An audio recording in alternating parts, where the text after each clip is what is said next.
देखिए, दिल्ली से एक बड़ी खबर आ रही है। जेएसएससी और जेपीएससी मामले में आज सुप्रीम कोर्ट में सुनवाई हुई और इसमें राज्य सरकार और केंद्र सरकार को नोटिस दिया गया है। जो जानकारी मिल रही है इसके अनुसार एक पीआईएल दायर किया गया था सुप्रीम कोर्ट में और जो 11वीं से 13वीं जेपीएससी की परीक्षाएं हुई उसको लेकर के और जेएसएससी में जो गड़बड़ियां हुई है उसको एक स्वतंत्र एजेंसी से पूरी प्रक्रिया की जांच के लिए एक याचिका दायर होती है। उसमें आज सुप्रीम कोर्ट में सुनवाई होती है।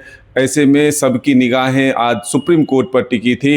अब दिल्ली में इस मामले में सुप्रीम कोर्ट में सुनवाई हुई और राज्य सरकार और केंद्र सरकार दोनों को नोटिस दिया गया है, पक्ष रखने को कहा गया है। फिलहाल आपको ये पता है कि झारखंड में छात्र 26 दिनों तक इसी जेपीएससी और जेएसएससी में गड़बड़ी को लेकर आंदोलनरत थे, आमरण अनशन पर बैठे थे और आज से फिर एक बार देवेंद्र महतो जो कि छात्र नेता हैं, कई दिनों तक आमरण अनशन पर बैठे, वो भर्ती सुधार यात्रा की शुरुआत कर रहे हैं। यानी कि रामगढ़ से दिसोमगुरु सेबू सोरेन के जन्मस्थली नेमरा से वो आज इस यात्रा की शुरुआत करने जा रहे हैं। तो ऐसे में सबकी निगाहें सुप्रीम कोर्ट पर टिकी थी और पिछले दिनों की घटना जिस तरह से घटी है झारखंड में कि जेएसएससी और जेपीएससी से जुड़े कई परीक्षा को, लगभग 22 परीक्षाओं को सरकार ने रद्द कर दिया था। उनकी नियुक्ति जो है रद्द कर दी गई थी, जो नवनियुक्त पदाधिकारी के तौर पर कार्यरत थे।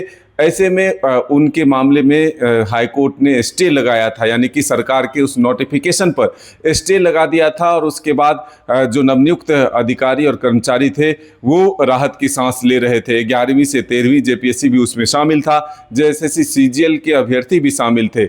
ऐसे में अब सबकी निगाहें सुप्रीम कोर्ट पर टिकी थी, तो सुप्रीम कोर्ट ने भी राज्य सरकार और केंद्र सरकार को एक तरह से नोटिस दिया है। जेपीएससी जेएसएससी से एक तरह से जवाब मांगा गया है, जो गड़बड़ियां सामने लाई गई है। लेकिन सबसे महत्वपूर्ण बात इसमें यह है कि नियुक्तियों को रद्द करने की मांग इस याचिका में नहीं की गई है। सुप्रीम कोर्ट में जो याचिका दायर की गई है उसमें यह सीधे तौर पर मांग की गई है कि एक स्वतंत्र एजेंसी से जो गड़बड़ियां अब तक सामने आई है उसकी जांच कराई जाए। यानी कि जेपीएससी और जेएसएससी के जो प्रक्रिया अब तक की नियुक्तियों में रही है उसकी जांच कराई जाए। वही संदेह के घेरे में है, कई विवादों में रहा है।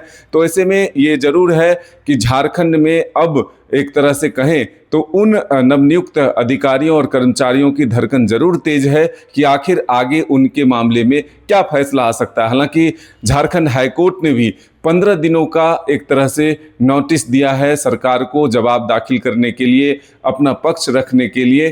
तो ऐसे में सबकी निगाहें जरूर टिकी है। लेकिन ये जरूर है कि झारखंड में एक वर्ग यानी कि एक छात्र का जो बड़ा वर्ग है वो भी आंदोलन करने के लिए तैयार हैं कि जिस तरह से सरकार ने उनको एक तरह से उनकी मांगों पर मुहर लगाते हुए कई नियुक्तियों को रद्द किया था, वैसे में उन नियुक्तियों पर अब जब कोर्ट ने स्टे लगाया है तो आरोप ये है छात्रों का कि सरकार ने मजबूती से कोर्ट में अपना पक्ष नहीं रखा। इसी वजह से कोर्ट में जो एक तरह से जो स्टे लगाया है वो जल्द लगा।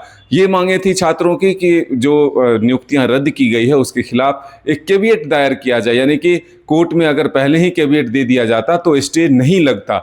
लेकिन अब जब सरकार के तरफ से या फिर सत्ताधारी दल के नेताओं की तरफ से ये कहा जा रहा है कि वकीलों की एक लंबी फहरिस्त थी, जो बड़े बड़े अधिवक्ता थे, जो महाधिवक्ता हैं, वो अपने नाम वहाँ पर दर्ज कराए थे, वो मौजूद थे। अब कोर्ट ने फैसला दिया है तो इसमें सरकार क्या कर सकती है। तो छात्र सरकार दोनों एक तरह से कहें तो असमंजस की स्थिति में है। सरकार अपना पक्ष रख रही है कि हमने छात्रों के हितों को ध्यान में रखते हुए फैसला लिया था, छात्र ये कहते हैं कि हमें धोखा मिला है। तो आने वाले दिनों में देखना होगा कि इस मामले में क्या कुछ निकल कर आता है। राज्य सरकार और केंद्र सरकार उस नोटिस के जवाब में सुप्रीम कोर्ट में क्या बातें रखती है, ये आने वाला वक्त बताएगा। अपने सहयोगी नौसाद के साथ मदन सिंह, डायार्स न्यूज़ रांची।